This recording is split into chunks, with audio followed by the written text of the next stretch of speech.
네, 안녕하세요. 빗솔교육 임소민 대표입니다. 이번 영상에서는 2025학년도의 숭실대학교 논술우수자 전형 자연계열의 입시 결과를 분석해 보도록 하겠습니다. 제가 영상을 찍고 있는 지금이 4월 23일입니다. 이틀 전인 4월 21일에 숭실대학교가 입시 결과를 공개하였습니다. 여기에서 나와 있는 이 링크를 직접 들어가 보시면 정시를 비롯해서 논술 전형 그리고 학생부 종합 전형까지도 모든 데이터가 나와 있기 때문에 한번 참고해 주시면 되겠습니다. 이번 영상에서 보여드리고자 하는 파트는 논술우수 전형의 평균 입결을 분석한 것을 먼저 보여드리고 그 뒤에는 자연계열의 입시 결과를 평균 25학년도, 24학년도 이렇게 나누어서 보여드리려고 합니다. 그리고 올해 실시될 예정인 2026학년도의 논술우수자 전형의 전형 방법을 안내드린 뒤에 실제 기출문제를 잠깐 살펴보고 마무리하도록 하겠습니다. 먼저 숭실대학교 논술우수 전형 자연계열의 이개념 평균 입결을 살펴보겠습니다. 이번 영상에서 제가 특히 주목하고자 하는 부분이 실질 경쟁률입니다. 숭실대의 논술은 일정이 보통은 수능이 끝난 그 주 토요일에 실시가 됩니다. 그리고 2025학년도 기준으로는 같은 날 고려대, 서강대, 건국대, 그리고 단국대, 한국항공대, 숙명여대, 서울여대까지 이런 학교들이 자연계열 논술을 실시했기 때문에 아무래도 다른 학교 논술을 보러 가느라 실제로 응시하는 학생 수가 상당히 적었을 것으로 그렇게 예상을 하고 있습니다. 여기 나와 있는 실제 경쟁률 데이터는 제가 2개년 데이터를 살펴보고 그를 토대로 다시 한번 계산한 것입니다. 참고로 한 가지 좀 안타까운 점은 제가 참고했던 두 가지 기사에는 실질 경쟁률을 계산한 식 자체가 나와 있진 않아서 아마 응시자 표본을 반영해서 학교에서 자체적으로 이 데이터를 만들지 않았을까 하고 추론만 해보았습니다. 그래서 여기 있는 데이터는 참고만 하시고 실질적으로 처음에 봤던 밖으로 보이는 경쟁률보다 경쟁률이 상당히 낮아지는구나 하는 점을 같이 봐주시면 좋겠습니다. 참고로 숭실대 논술은 80점이 들어가고 교과 점수가 20%가 들어가는 그런 학교입니다. 전체적으로 보시면 실질 경쟁률은 학과의 인기도를 따라가는 경향을 보이는 것을 알 수 있습니다. 소프트웨어나 컴퓨터 학부, 그리고 전자정보공학부 같은 경우 숭실대의 거의 간판과라고 할 수 있죠. 워낙 IT 쪽이 유명한 학교이다 보니 이런 과들의 입결이 높게 나타납니다. 그리고 글로벌 미디어 학부 같은 경우에도 이 학부 이름만 봤을 때 약간 문과인가 생각하실 수 있겠지만 사실은 AR이나 VR 이런 것들을 배우는 거의 약간 컴공이라고 하긴 애매하지만 여튼 그렇게 디지털 그리고 컴퓨터를 배우는 그런 과라고 생각해 주시는 게 좋겠습니다. 또 데이터를 조금 더 살펴보게 되면 수능 최저 충족률이 굉장히 낮은 편입니다. 이게 숭실대학교만 그런 게 아니라 다른 학교들도 마찬가지이긴 한데 최저가 이제 2합 5라는 거를 2합이 5예요. 2합 5라는 거를 감안을 할 때 굉장히 낮은 충족률을 보이고 있음을 알 수 있습니다. 그나마 높은 과들은 그래도 충족이 많이 되는 편이지만 좀 뒷장에 나중에 제가 보여드릴 데이터를 보게 되면 최저 충족률이 굉장히 낮아지는 그런 과들이 있습니다. 그래서 이하보를 맞출 수 있고 수학을 소원수투 그리고 미적분까지 할 수 있다면 저는 숭실대 논술을 적극적으로 권장하는 편입니다. 그리고 숭실대 특징이 충원율도 굉장히 높은 편이에요. 보통 다른 학교들은 이렇게 논술에서 충원이 많이 일어나지 않는데 숭실대 같은 경우에는 특히나 이과 논술에서는 수학을 잘하는 아이들이 숭실대를 안정으로 잡고 다른 학교 논술을 추가로 쓰기 때문에 충원도 꽤 많이 되고 있습니다.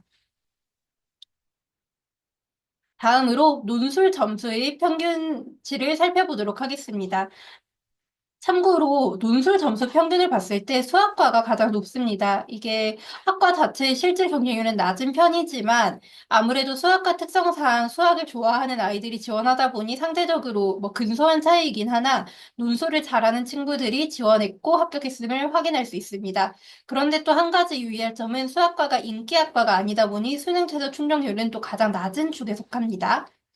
그래서 어떤 점을 좀 고려하셔야 되냐면 실질 경쟁률이 낮은 것도 중요하지만 이 논술 평균 점수가 낮은 과를 지원을 해서 내가 숭실대를 입학을 하고자 한다면 안정적인 카드를 하나 확보하는 것이 굉장히 중요한 전략이라고 할 수 있겠습니다. 그리고 숭실대 이과 계열은 역시나 모든 과에서 충원이 되고 있다는 것도 같이 확인해 주시면 되겠습니다.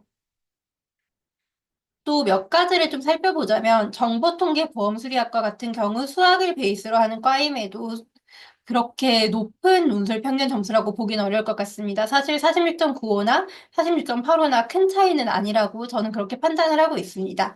여하튼 본인의 교과 점수가 약 3점대 중후반에 들어가고 숭실대 논술을 어느 정도 풀어낼 수 있는 수준의 학생이라면 여기 나와 있는 평균 점수를 보시고 숭실대학교에 한두 장 정도 원서를 써보시는 것도 정말 적극적으로 권하고 싶습니다. 다음으로 충원율 평균 데이터를 살펴보겠습니다. 보시면 이 충원율이라고 하는 것은 학과의 인기와도 관련이 있고, 그리고 학과의 전체적인 전망과도 관련이 있습니다. 물리학과가 충원율이 가장 높게 나타난 이유는 아마 짐작이 되실 것 같습니다. 자연계열 학과만 졸업을 해서는 바로 취업을 하기 힘들다는 인식 때문에 숭실대 물리학과에 합격한 학생은 다른 학교의 논술에 합격하게 되면 다른 학교로 빠져나갑니다. 그리고 논술 평균 점수도 압도적으로 낮은 편입니다. 그래서 저는 물리학과나 화학과 같이 이렇게 논술 평균이 낮고 충원율도 그래도 도는 편이고 실질 경쟁률도 낮은 과를 하나 지원을 해서 숭실대학교 정도 하나는 안정적으로 붙을 수 있는 카드를 만들라고 권하고 있습니다. 또 다른 과들을 살펴보면 반대로 인기과여서 충원이 잘 되는 곳들도 있어요. 여기 있는 뭐 산업정보시스템공학과 같은 경우에는 비교적 잘하는 아이들이 지원하기 때문에 다른 대학에 붙어서 빠져나갔을 가능성을 배제하기 어렵습니다. 뭐 전기공학부나 뭐 글로벌 미디어학부도 마찬가지이고요. 그런데 하나 다시 좀 같이 봤으면 하는 부분은 건축학부입니다. 사실 건축학부 같은 경우에는 이과가 정말 좋은 과라서 충원이 많이 된 게 아니라 물리학과, 화학과 같은 논리로 본인이 적성에 맞지 않으면 이 학과에 다니기 어렵기 때문에 그런 친구들이 빠져나가면서 이렇게 충원이 됐다고 보시는 편이 더 정확할 것 같습니다. 다음으로 숭실대 논술우수자 자연계열이 입시 결과를 분석한 데이터를 보여드리도록 하겠습니다. 먼저 논술우수자 이개념 평균 데이터를 함께 살펴보겠습니다. 참고로 이 데이터의 정렬 기준은 논술 평균 점수가 높은 순으로 정렬한 것입니다. 그럼 여기를 참고하실 때는 논술 평균 점수가 조금 낮은 과들을 살펴보면서 내 수학 실력에 따라서 지원할 학과를 조정할 수 있을 것 같습니다. 앞서 말씀드렸듯이 수학과는 수학을 잘하는 아이들이 지원하기 때문에 논술 평균 점수가 가장 높습니다. 그 외의 학과들은 전체적으로 인기도에 따라서 이렇게 논술 평균 점수가 쭉 줄이 세워지는 것을 확인하실 수 있습니다. 또 제가 함께 살펴보고 싶은 데이터는 이 실질 경쟁률입니다. 실질 경쟁률이 왜 중요하냐면 겉으로 보이는 경쟁률이 아무리 높아도 실질 경쟁률이 낮으면 이 학교에 지원했을 때 승산이 있습니다. 그래서 제가 컨설팅을 하다 보면 논술 전형을 지원했으면 좋겠다라는 말을 하는 친구들이 있는데 다들 논술은 운으로 결정이 되기 때문에 지원하지 않는다 이런 식으로 반응을 하기도 해요. 그런데 제가 꼭 이야기해주고 싶은 부분이 진짜 경쟁률이 40대 1 가까이 되는 게 아니라 실제로는 약 10대 1을 밑도는 그런 낮은 경쟁률로 나중에 다시 보정이 되기 때문에 이 논술을 썼다고 해서 그게 뭐 가능성이 없다거나 뭐 합격권을 타진하기 어렵다거나 이렇게 보긴 어려울 것 같습니다. 그리고 몇 가지만 더 살펴보면 숭실대학교는 굉장히 컴퓨터 관련 과들이 잘 돼 있는 학교죠. 그래서 살펴보겠습니다. 여기 있는 글로벌 미디어 학부나 아니면 소프트웨어 학부, 또 컴퓨터 학부, 전자정보공학부의 IT 융합 전공 이런 과들은 모두 컴공과 비슷한 것을 배우는 과들입니다. 다음으로 넘어가서 살펴보면 AI 융합학부나 산업정보시스템공학과 또한 컴공과 유사한 것을 배우는 과들입니다. 또 논술 평균 점수가 가장 낮은 과를 보면 화학과, 물리학과 이렇게 자연 계열이 가장 낮은 것을 알 수 있겠죠. 그리고 실질 경쟁률도 가장 낮고 충원율도 비교적 잘 나오는 편입니다. 그래서 만약 내가 숭실대에 입학하는 것이 목표다라고 한다면 화학과나 물리학과 혹은 건축학부 같이 다른 학생들이 붙어도 빠져나갈 가능성이 좀 높은 과를 쓰는 것을 추천드리고 싶습니다.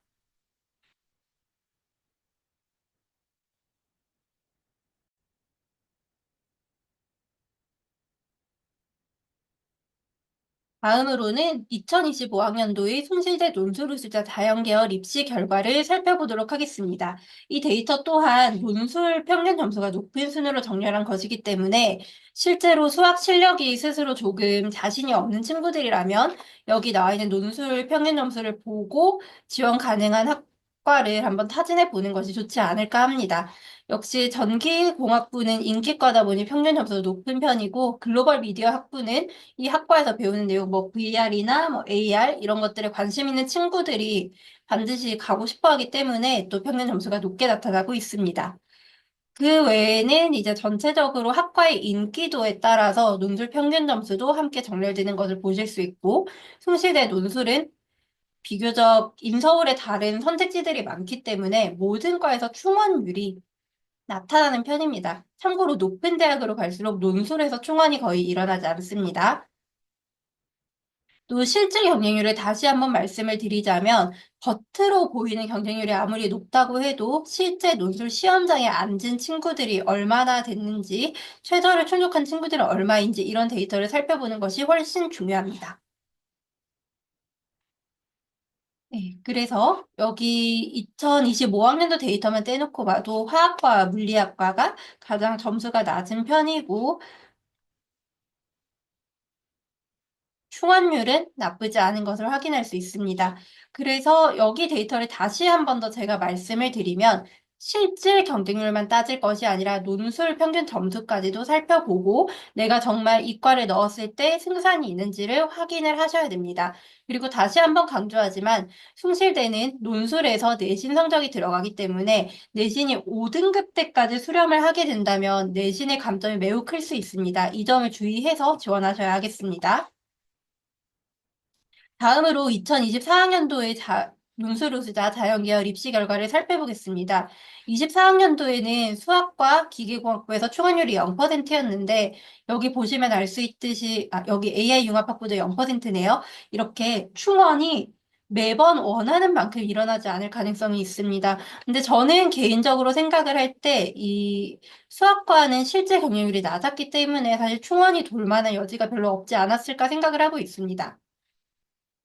그리고 2025학년도뿐만 아니라 24학년도에도 수학과가 논술 평균 점수가 굉장히 높은 편이죠.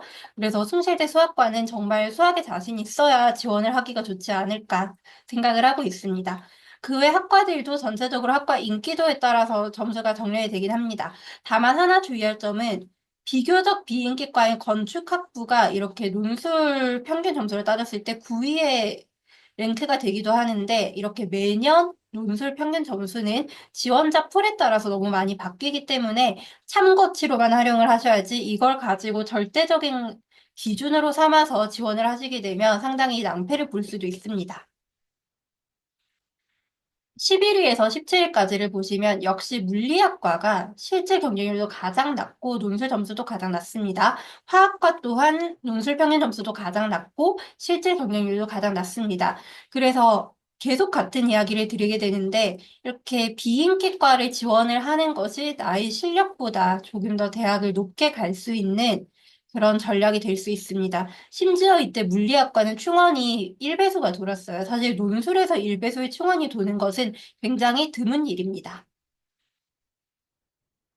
다음으로 2026학년도 숭실대학교 논술우수자 전형의 전형 방법을 살펴보도록 하겠습니다.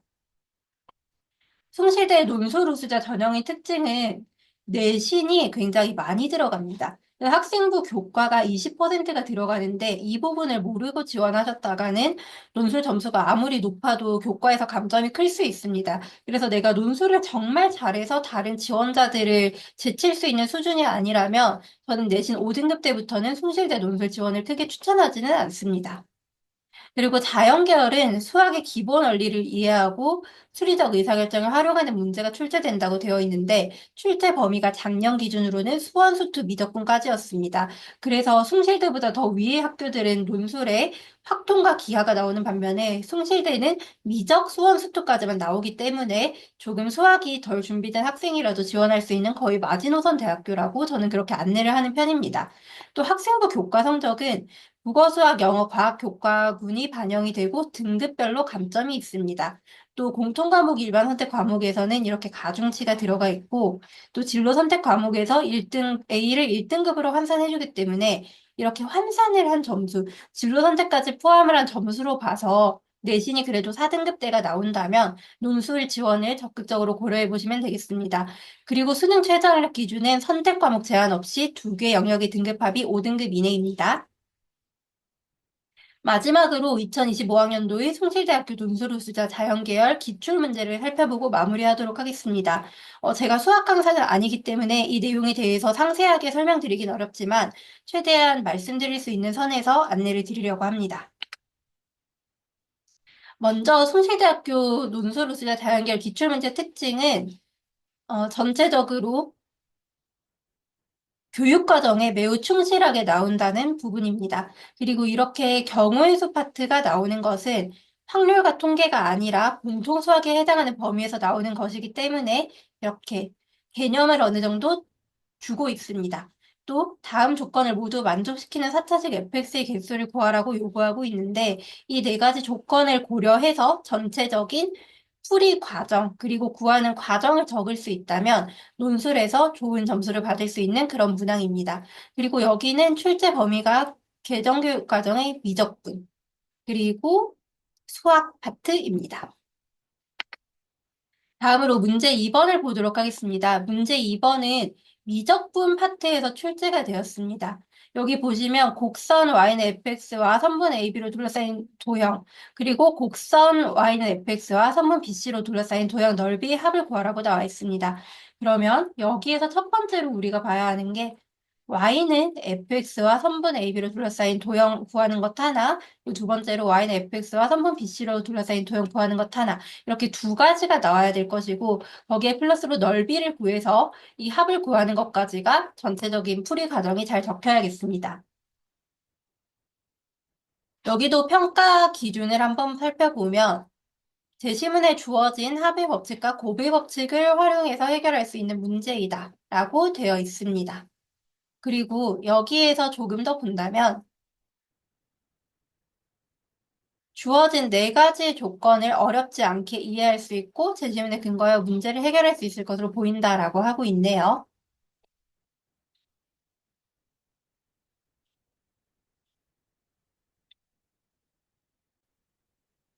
네, 그러면 지금부터 2025학년도 숭실대학교 논술우수자 자연계열 기출문제를 한번 같이 살펴보도록 하겠습니다. 앞에서도 말씀드렸다시피 숭실대 논술 자연계열은 수원, 수투, 미적분, 그리고 공통수학까지가 출제됩니다. 첫 번째 문제를 살펴보겠습니다. 이 문제는 잘 보시면 고등학교 1학년 때 배우는 수학의 내용이 출제가 되고 있습니다. 그런데 이쪽 파트 같은 경우에는 이렇게 제시문에 합의 법칙과 곱의 법칙의 내용을 소개를 해주고 있기 때문에 내용이 정확하게 기억이 나지 않더라도 설명을 보고 푸는 데는 크게 문제가 없는 문제입니다. 그리고 이렇게 네 가지 조건을 모두 만족하는 4차식 fx의 개수를 구하라라는 것이 문제로 출제되었습니다. 여기 보시면 고등학교 1학년 수업에 성실히 참여한 학생이라면 이것을 어렵지 않게 이해할 수 있고 제시문에 근거하여 문제를 해결할 수 있을 것으로 보인다라고 되어 있습니다. 그래서 이런 문제 같은 경우에는 아마 저도 사실 이 출제위원회 의견과 같긴 한데 고등학교 교육과정을 성실히 이수했다면 충분히 풀 수 있는 수준이라고 말씀드리고 싶습니다. 그리고 문제 2번으로 넘어가 보겠습니다. 문제 2번의 출제 범위는 미적분입니다. 그런데 문제 자체가 사실 굉장히 어렵진 않습니다. 잘 보시면 곡선 y는 fx와 선분 AB로 둘러싸인 도형, 그리고 곡선 y는 fx와 선분 BC로 둘러싸인 도형, 이렇게 두 개의 도형을 구하면 됩니다. 그래서 이 도형 하나, 그리고 이 도형 하나를 구한 다음에 넓이를 구하고 합을 계산하면 되는 문제였습니다. 그래서 이 문제 자체도 사실 수능 정도 미적분 사전 문제를 어느 정도 어려운 사전 말고 적정한 정도 난이도의 사전을 풀 수 있다면 굉장히 익숙하게 풀 수 있도록 그렇게 구성이 되어 있습니다. 그리고 여기 보면 이계도 함수, 함수의 그래프, 정적분 등 다양한 학습 요소를 평가할 수 있다고 되어 있는데 개념을 아무래도 제대로 이해하고 풀이 과정을 적는 것이 굉장히 중요하겠죠? 다음으로 3번 문제 살펴보겠습니다. 3번 문제는 출제 범위가 수학 2입니다. 그 함수의 연속 파트인데 여기 이렇게 식을 나타내는 것 하나, 그리고 값의 범위를 구하는 것 하나, 이렇게 두 개의 문제가 나왔습니다. 이 문제 같은 경우에도 제시문에 연속의 정의가 준비가 되어 있습니다. 그래서 수학 개념의 정의를 어느 정도 보고 이해를 할 수 있는 학생이라면 수능을 준비한 학생에게는 익숙한 유형입니다. 근데 여기서 제일 중요한 부분이 정의에 대한 정확한 이해보다 계산으로 답을 찾는 것에 익숙하면 이 문제를 논술하기 어려울 것으로 보인다라는 게 출제위원의 의견입니다. 따라서 논술 준비를 하고자 하는 학생이라면 애초에 공부할 때부터 어느 정도 수학적 정의를 조금 학습을 하고 그렇게 논술에 도전을 해야지 단순 문제풀이는 할 줄 아는데 내가 이 문제를 어떻게 풀었는지 설명할 수 없다면 사실 이런 문제에서 좋은 점수를 받기가 어렵겠습니다. 마지막으로 문제 4번을 살펴보겠습니다. 문제 4번은 수학2에서 출제가 되었습니다. 여기는 조건을 모두 만족시키는 컵의 건널비의 최소값을 구하라 라고 되어 있는데 이 조건을 하나하나 따져보는 게 굉장히 중요하겠죠. 여기에서도 교과서에서 자주 다루는 유형이기도 하고 고등학교 수학2에서 다루는 내용이기 때문에 수능 수학 기준으로 제가 생각하기에 약 2등급 정도를 받을 수 있다면 송실대 논술에 도전해도 좋지 않을까 싶습니다. 네, 오늘 준비한 영상은 여기까지입니다. 감사합니다.